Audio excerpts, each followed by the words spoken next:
This is Steve from Boxing UK in association with Supreme CBD.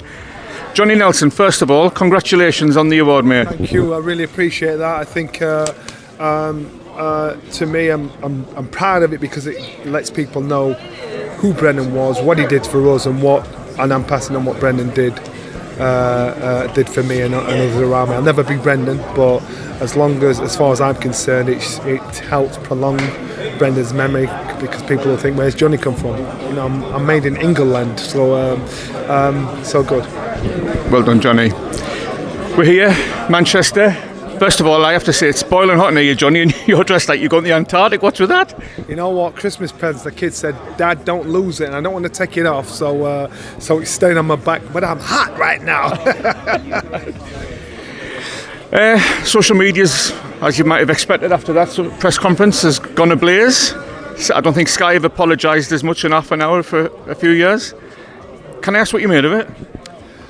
You got two young men that are emotionally charged. That said, things that they'll probably regret when the dust has settled. It's not excusing what is said or done. It's not excusing one's behaviour, but it's human nature. You can't show me one person in this world that when their head's hot, when they're pissed off, they're going to say something they regret. They're going to have a hissy fit to scream and shout and say whatever.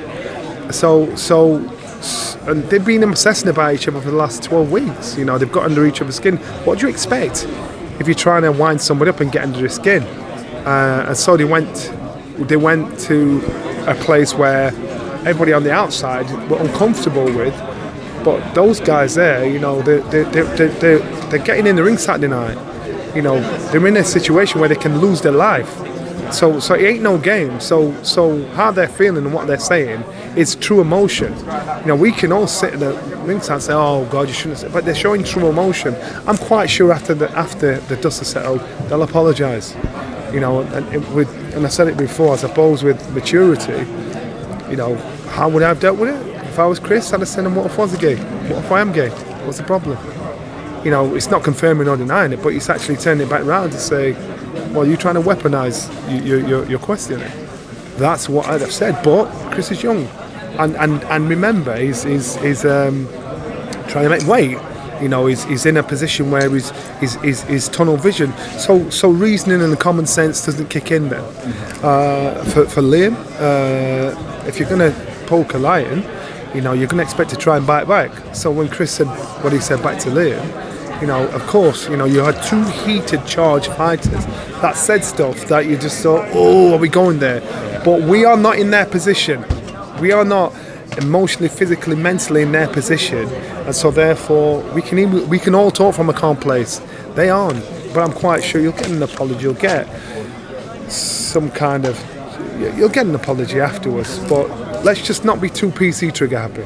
Come on, let's just because that's when people just get out of hand and start trying to call the shots and getting silly. Well said. Johnny, you said that you've changed your mind already this week. After that, has it changed again? Not at all. I think it's a tight fight. And up to Wednesday, I said Liam Smith. And looking at them on YouTube, both fighters, looking at the where they are as fighters, and I just thought, you know what? I think this evens out with Chris's natural size. This evens out with Liam's boxing ability and boxing pedigree. This evens out with Chris's athleticism. This evens out with Liam's defiance of losing to a gimmick in Chris Eubank Jr. And the problem with fighters is they struggle to give him the respect that he deserves because he's the son of Chris Eubank, and that's it. They think he's the kid with a silver spoon in his mouth, and Chris has forever been trying to prove to people, well, actually I'm not. I can fight. And so maybe Saturday night is that fight where people say you've got to give respect where it's due. It is a 50-50 fight, Johnny.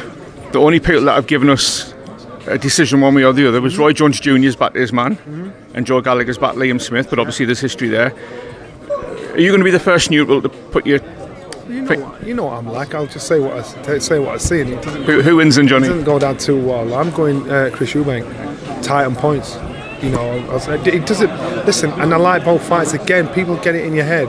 If you say one fighter over number, it doesn't mean you dislike the other. It's just your opinion, and it's my opinion, and so that's my maths. My maths might be wrong, but that's what I see. Elsewhere on the card, Johnny, we've got Joseph Parker and Jack Massey. A little bit of criticism for that fight because Jack Massey is a career-long cruiserweight. He's only boxed at domestic level. Is there any danger in this fight? Could be. I want to know what Jack Massey's motivation is for fighting. Is it money? If it's money, it's the wrong place to be. If you want to make some quick money, especially against a heavyweight, a top 10 rated heavyweight. If it's a true ambition to be an established threat in the heavyweight division, then his desire and his motivation would be different. And we'll know after halfway through the fight where he stands with that. Size-wise is not much different in height-wise, but weight-wise, that's where you'll see the difference. Parker needs to be smart because if he loses, his ambitions of still staying there and messing about with the big boys up there are slipped away. Massey can't get greedy when he gets away with 3 shots because Parker's a bit too slow for him. He's got to keep it at 3 shots, chips, 3 shots, chip, block, move. If he gets greedy and goes for 6 shots, then 7 shots, he's going to get turned over. And the same thing what happened to Joseph Parker against in his last fight, Joe Joyce will be the same thing that happens to Massey. A couple of quick ones, Johnny, because there's a queue forming. You've been here all day. Tyson Fury, Alexander Usyk have started exchanging names. A, does the fight happen this year? And B, if so, have you changed your mind on that one? No, not at all. I'm sticking to the fact that I think Tyson Fury beats Alexander Usyk. I think Usyk's cuter, smarter, and tidier in his deliverance. But both fighters are unorthodox fighters. They know how to box off the back foot and off the front foot.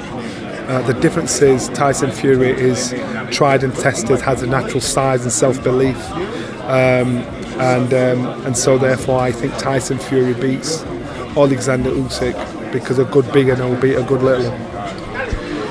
We've asked a few today about the YouTuber boxing, Johnny, and we've had strong opinions both ways. Is it good for boxing, or are you of the opinion that it's a waste of time and these kids are messing with the wrong sport?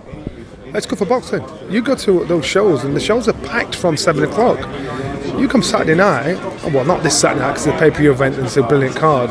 Most people don't start walking in until like 8:30. You know, you've got people there that all of a sudden kids there that stopped being stuck in the TV and actually going to a boxing gym. The difference is depth of class, depth of talent. Now, 1 or 2 of these YouTubers do have the ability to be decent novices. 1 or 2 of most of them stay in the lane and fight their own level of fighter. So in that, I get that. In that, I just think I think it's good for the sport. I think it teaches established boxers about their own business. They are their own business. Ryan Garcia is the only fighter I see out there that gets it. No point I can get a talented unknown fighter in Tijuana. You don't know him, you don't sell tickets, so what difference does it make? You are your own business. You've got to sell yourself. You've got to promote yourself. Pay some kid to follow you around with a camera. Put it up, get their backing, get their support. Ryan Garcia's got that to a T. And fighters need to move with the times because now you're seeing shows like The Misfits packing places out and you're thinking, how's that work? Because they understand the business. The only thing is they can't fight. So fighters need to understand their business and mix the two, and you will get an unbelievable package. Last one. Adam Smith isn't here. Just an update. Do you know anything, Johnny? Is he okay? I don't. As far as I know, he's okay. That's it. I'll actually send him a message to see how things are. But as far as I know, he's okay. There was one other. Yeah, that was it. Had it written down. A question you would have been. Did you see Dominic over Christmas had also said that you would beat Alexander Usyk and David here? And I know you said that you would. How would you have got on against Tyson Fury then? Providing that if you did the same route. Tyson Fury, I believe Tyson Fury at a heavyweight. Johnny Nelson getting with Tyson Fury. Tyson Fury is too long and too tall. When you're giving shit away, you don't give too much shit away. You ain't giving the height, the reach, the weight away all in one, unless you're a Mike Tyson. I ain't no Mike Tyson. I'm Johnny Nelson. That was an excellent boxing technician. So Tyson Fury, throw him out of that mix. I'd have said the same thing about Lennox Lewis. I ain't doing that because you're giving too much away. Were you ever offered heavyweight? Yeah, I boxed Henry Akinwande, late notice, lost on points. I was former WBF heavyweight champion down in Auckland, New Zealand. And so when you talk about Massey and Parker, I know it can be done because I beat heavyweights. I think I never won a title in Thailand against Nikolai Kulpin. But so they're heavyweights you can beat, but they're heavyweights you just don't get in with because you're giving too much away. So Tyson Fury, I ain't none of that. You're stupid. So if you were boxing today after you'd become undisputed cruiserweight, you would have said that's me whack. Yeah, I'm common. If you ask me a question if I beat somebody, I have no shame in saying I'd beat him. But I'll also say no, I won't do that. Why would I do that? I'm too much going against me. Tyson Fury's too tall, too long, too much like the guys I fight in the gym, and too heavy to give something like that away. I'm like, no, I'll stay in my lane. That's why I always stayed at heavyweight, at cruiserweight. I was offered to fight heavyweight many times at cruiserweight, and I said no, I'm staying in my lane. I'm king of my hill. Good lad. Johnny, it's always a pleasure. Congratulations again, and I look forward to catching up with you on Saturday. Thank you. Yeah, it should be good fun. Thanks, Johnny.